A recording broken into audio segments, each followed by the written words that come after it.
Show someone a good-looking face, and their brain will quietly hand that person a whole list of gifts they never demonstrated. Smarter, kinder, more honest, more competent, more trustworthy. None of it was shown. All of it was assumed. This is the halo effect, and it is one of the most powerful and least noticed biases running your judgment of other people every single day. You think you're evaluating someone on the evidence. Often you're just taking one shining trait, their looks, their confidence, their voice, and letting it glow outward until it colors everything else. And the unsettling part is you have no idea it's happening. The effect got its name over 100 years ago from a psychologist named Edward Thorndike, and the setting was the military. He had commanding officers rate their soldiers on separate qualities: physique, intelligence, leadership, character. Logically, these should vary independently. A strong man isn't automatically smart. A smart man isn't automatically a good leader. But the ratings didn't behave that way at all.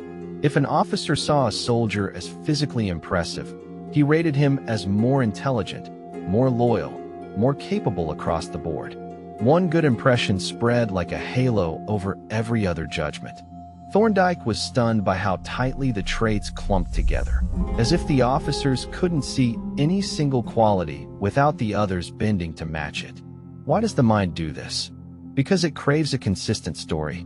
Holding a complicated view of a person, brilliant but cruel, beautiful but foolish, charming but dishonest, takes effort and creates a kind of low-grade discomfort. So the brain smooths the picture. It grabs the most vivid trait, usually the first or the most visible one, and drags everything else into alignment with it. Good becomes all good. Bad becomes all bad. It's easier to file someone as simply wonderful or simply awful than to sit with the messy truth that they're a patchwork of both. The halo effect is your mind choosing a clean, simple story over an accurate, complicated one. Nowhere is this stronger than with physical attractiveness, and the research is almost embarrassing. Attractive people are judged to be more intelligent, more sociable, more successful, and more moral. A bias so well documented psychologists call it the "what is beautiful is good" stereotype. It shows up before we can even talk. Studies find that adults are gentler and more attentive to cute babies, and that teachers rate better-looking children as smarter and better behaved. A good face isn't just pleasant to look at. It's a passport, stamped with a dozen virtues the person never had to earn, opening doors that stay shut for everyone else. And this isn't harmless. In courtrooms, studies find attractive defendants often receive lighter sentences for the same crimes. The halo whispers that surely someone who looks like that couldn't be all bad. In hiring, more attractive candidates are more likely to be called back and offered more money, an attractiveness premium that follows people across an entire career and adds up to real fortunes. Teachers give better-looking students higher marks on identical work. The halo effect isn't a quirk that stays in the lab. It reaches into who gets convicted, who gets hired, who gets paid, and who gets believed, quietly rewarding a trait that has nothing to do with the decision at hand. It isn't only about looks. Confidence throws a halo of its own. Watch how readily we assume the person who speaks boldly, without hesitation, must actually know what they're talking about. We mistake certainty for competence, volume for expertise, a firm handshake for a firm mind. This is why the most confident person in the meeting so often wins the room, even when the quiet, hesitant one is right.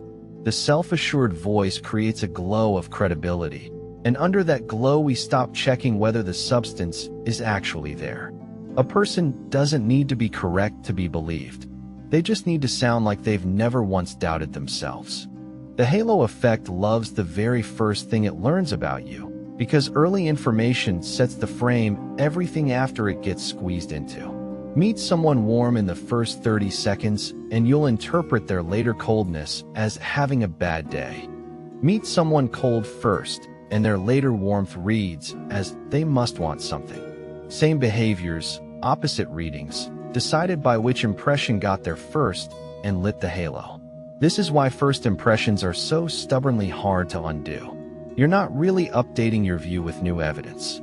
You're bending each new piece to fit the glow or the shadow that the opening moment cast over everything to come. Marketers live inside this bias, and once you see it, you can't unsee it. A celebrity you admire endorses a product, and their glow, talent, beauty, success quietly transfers to a bottle of cologne or a pair of shoes that has nothing to do with them. A brand shows you one sleek, beautifully designed product, and you assume the whole company is competent, ethical, and worth your trust. A single premium detail, a heavy glass bottle, a clean font, a famous face, becomes a halo that makes you believe in quality you have not actually verified. You think you're buying a good product. Often you're buying the glow that one impressive detail cast over all the rest. Every halo casts a shadow, and the shadow has a name, the horn effect. If one bad trait can make us assume all the others are bad, then a single flaw can bury a good person. Someone who is overweight, or dresses poorly, or has an unusual accent, or made one awkward first impression, can find every other quality quietly discounted, seen as less competent, less disciplined, less trustworthy, on no evidence at all. It's the same machinery running in reverse, and it's just as unfair. The halo lifts people who happen to shine early. The horns sink people who happen to stumble. Neither has much to do with who the person actually is. Here's the frustrating truth. Knowing about the halo effect doesn't make you immune to it. The judgment happens fast, automatically, beneath awareness. You feel you've simply read the person, when really the glow arrived before any reading took place.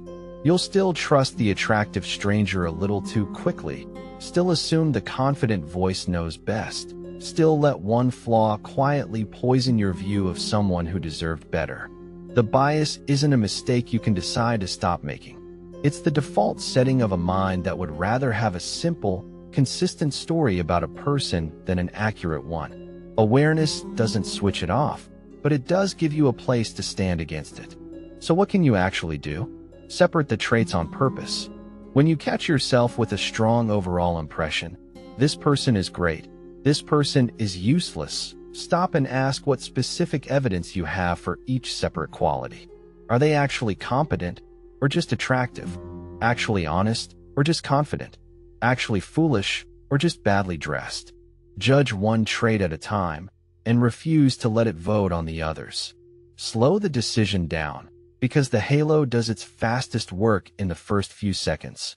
And when the stakes are high, hiring, trusting, condemning, hide the halo where you can.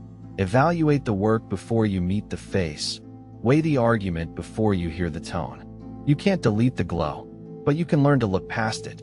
Because the people you admire may simply have shown in one bright way early on, and the people you've quietly written off may be carrying real gifts you never let yourself see.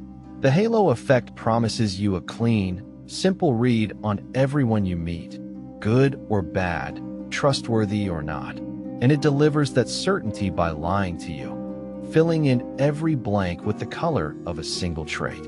The most fair-minded thing you can do is distrust that easy glow, especially when someone looks the part a little too perfectly. Look past the halo and past the horns. The truth about a person is almost always more mixed, more surprising, and more human than the shining or shadowed story your mind was so eager to hand you.